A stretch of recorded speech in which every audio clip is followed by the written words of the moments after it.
It is my turn to say, like, subscribe, and follow. This is True Really News. It's an honor to be able to say that because it's going somewhere with that, but I have no idea now. Where now? Yeah, I'm trying to remember why. I'm just trying to think of anything that would salvage that. Nah, listen, just like, subscribe, and follow because it's a nice thing to do. There you go. Be kind. And if you find a weird story, send that off to us. TITR. This is Truly News. TITR@netradio.network. This is True Really News with Scott Combs and Tony Vercanis. All the news you're about to hear is true. Really? As far as you know. Just once. Yeah. Show up for practice. That's what I'm saying. We never have practice. Well, we probably should. Well, yeah, that's a given. Flathead Beacon Police Blotter. Oh, we're starting with normal. 1:43 a.m. A naked man was running around town. Well, yeah, because if he walked, people would stare. 6:59 a.m. Someone stole a stop sign on Rose Crossing. Again. Apparently, it's the one everybody wants. I'm not sure why, but okay. 10:46 a.m. Someone was concerned by the erratic actions of a woman and 2 children. Responding officer found them to be dancing.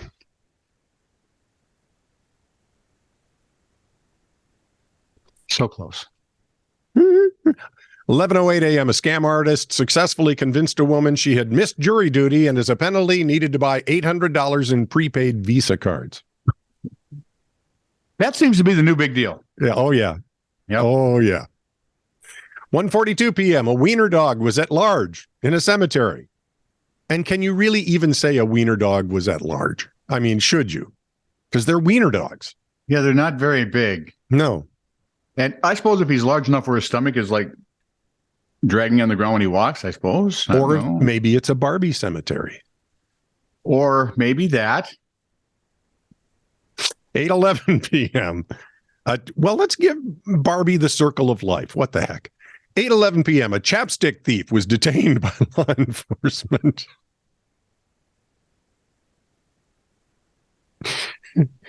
What's that on your lip?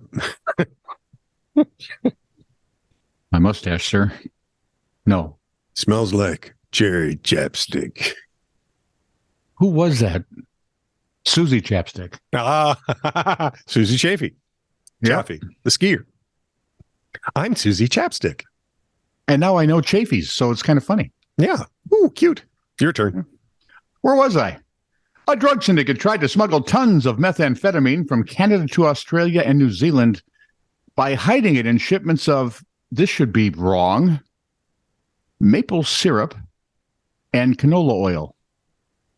Oh. Interesting. That's just wrong. Yeah.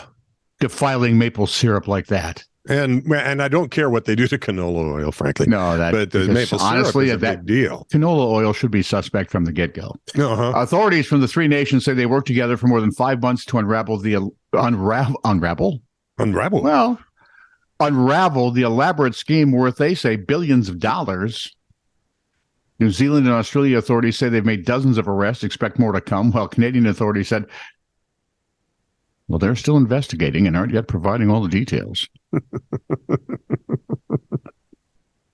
Because it is, after all, Canada. Australian police said they intercepted 4 separate hauls of meth weighing over 6 tons and filed charges against 6 guys then. In January, the Canadian authorities alerted them that 766 gallons of liquid meth had been hidden in 180 bottles of canola oil bound for Australia.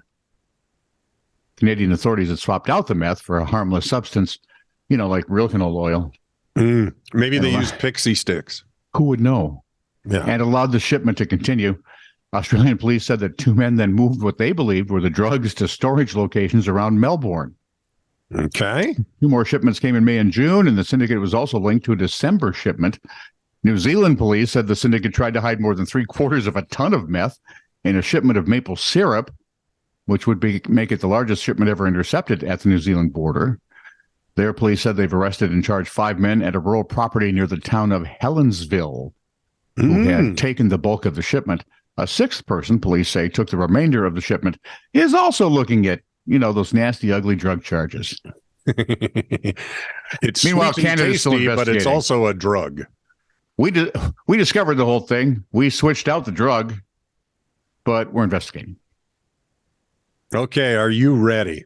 I was born ready, sir.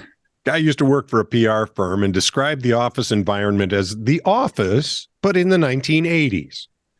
The company hired a corporate efficiency specialist. Just remind you when K102 had that specialist that decided, no, people can't cocoon. You can't have offices that aren't wide open to everything. Yeah. When we had the huge bullpen and people still ended up with offices. Yeah, because it was a stupid idea. Well, it wasn't so stupid as much as idiotic. Right, there you go. Moronic? Yeah, I guess stupid would work. So this gal came in and implemented all kinds of rules, which seemed to follow some sort of caste system. Her philosophy was the higher your office rank, the more perks you get. Her idea of perks? Number of pictures you're allowed in your cubicle. Whether you are allowed to have a potted plant or not. That's a perk? Hang on. It gets better. Coffee mugs were only allowed to senior employees. Others had to use paper cups. Being allowed to leave the office for lunch was also considered a perk. You got to be kidding me. A coup soon followed, and she was dismissed. Yeah, that's idiotic. That's idiotic. Absolute and utter idiocracy. Wow. Right? Just when you think the world can't get any more stupider. Oh, which reminds me. They go and lower the damn bar again. I'm sorry, yes. There's a new word I want to share with you. It is? Kakistocracy. Huh? Kakistocracy. Okay. K-A-K-I, stocracy. What is the kakistocracy?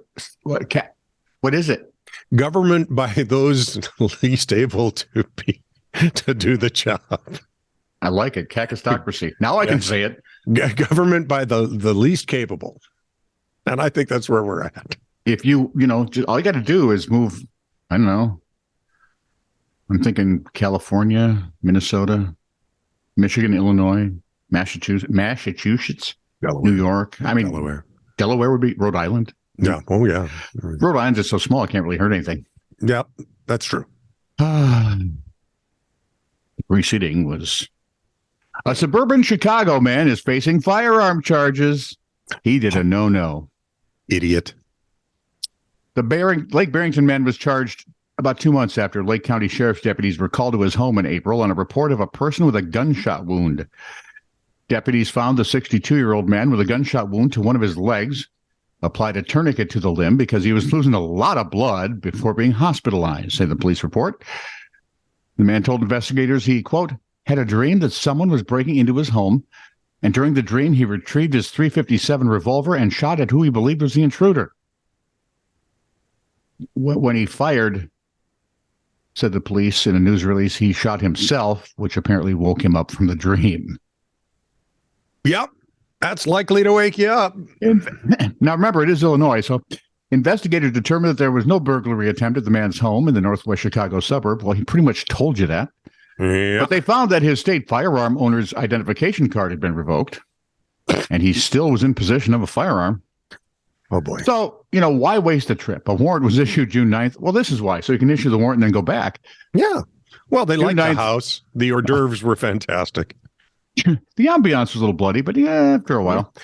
June 9th, the warrant issued for the man on charges of possession of a firearm without a valid FOID card and reckless discharge of a firearm, both felonies. He was arrested and released after posting bond. He will be in court the end of this month. In a status hearing, online court records do not list an attorney who could speak on the man's behalf.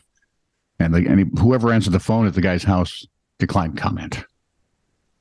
I think I would too. It's like that. It's like that one cop who was bring your dad to school day. Unholsters his weapon, shoves it back in, and shoots himself in the leg. Yeah. What I would do, sir, is move. Just leave. Move somewhere sane. Not exactly sure where that would be,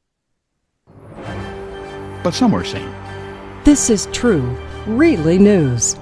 Send email to TITR@netradio.network.